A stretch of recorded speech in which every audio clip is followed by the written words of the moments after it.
Bonjour, une petite réflexion sur la paracha de Kitavo. Cette paracha est toujours lue très proche avant le Rosh Hashanah. Et d'ailleurs, pour ceux qui se rappellent, dans la prière de Rosh Hashanah, tout au début, nous disons Tichle Shana Vekilelotea, que se termine l'année et ses malédictions, Tahel Shana Ubirchotea, et que commence la nouvelle année et ses bénédictions. Le Talmud, dans le traité de Megillah, dit que justement, les malédictions que nous lisons dans la paracha de Kitavo, en nombre de 98, sont connectées avec les malédictions de l'année. Et on demande de terminer la paracha de Kitavo et de terminer les malédictions avec ce que cette année sera terminée de ces malédictions pour ouvrir une nouvelle année pleine de bénédictions. Le thème des malédictions est présent dans la paracha, mais aussi, et très différemment, le thème de la joie, de la simha. En effet, déjà au début de la paracha, quand on parle des bikurim, des prémices qu'il fallait amener au temple, et aussi à propos desquels il fallait prononcer le vidouille, c'est-à-dire la reconnaissance que nous devons à Akadosh Baruch Hu, à notre Créateur pour ce qu'il nous a donné de bons fruits.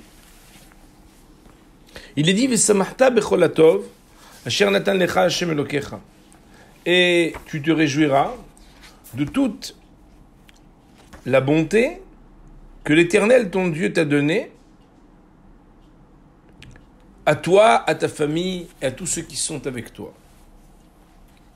Mais un peu plus loin, en plein milieu des malédictions, un verset nous dit Tahat asher lo avata et Hashem Elokecha besimcha uvtuv levav merov kol. La raison des malédictions dépend de la joie. Et c'est parce que tu n'as pas servi l'Éternel ton Dieu avec joie et allégresse que tu reçois les malédictions. Et de là, une question. Mais comment? De quoi parle-t-on? Le Rambam, le Rabbeinu Bachye, des sages donc du Moyen-Âge, sont pointilleux sur ce texte et nous font remarquer qu'on ne parle pas de quelqu'un qui ne sert pas du tout l'Éternel, n'applique pas du tout les mitzvot. Mais on parle de quelqu'un qui accomplit les mitzvot, mais qui ne les accomplit pas avec joie. D'ailleurs, on le sait bien, la Torah et les mitzvot sont porteurs et sources de bonheur. Et même s'il est vrai que tout ce qui est difficile ne donne pas un bonheur immédiat, mais en définitive, c'est une joie profonde qui doit toucher celui qui est le serviteur d'Hachem. D'ailleurs, dans le Rambam, à la fin des lois de l'Oulav, il qualifie la joie d'être un travail, puisque dans le verset, il est marqué « Asher lo avadta et Hashem Elokecha besimcha ». Autrement dit, être religieux, appliquer les mitzvot, mais ne pas avoir de joie dans cette application des préceptes divins, c'est quelque chose qui relève de la malédiction. Et il me semble ici qu'il faut avoir une réflexion, car la Torah et les mitzvot sont trop perçus comme des privations qui empêche la liberté et le bonheur de l'homme. Pourtant, il est écrit exactement le contraire dans la Torah, puisque c'est à ce point essentiel et consubstantiel à l'application des mitzvot que d'être dans la joie, que si nous manquions de joie, alors même que nous appliquions les mitzvot, nous serions dignes des pires malédictions. Autrement dit, il paraît évident que la Torah et les mitzvot ne rendent pas malheureux, mais permettent l'accomplissement et la complétude de l'homme. Pour répondre à cette interrogation, il nous faut rappeler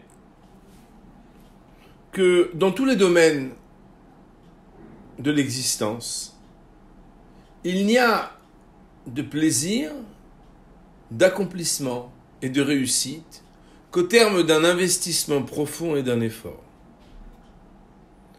Que ce soit dans le sport, sans entraînement, sans assouplissement, sans échauffement,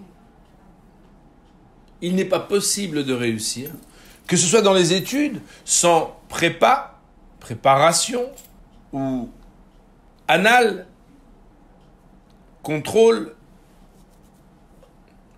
on ne peut pas réussir un examen. Et de la même manière, dans le travail, sans étude de marché, sans investissement, il est impossible de réussir.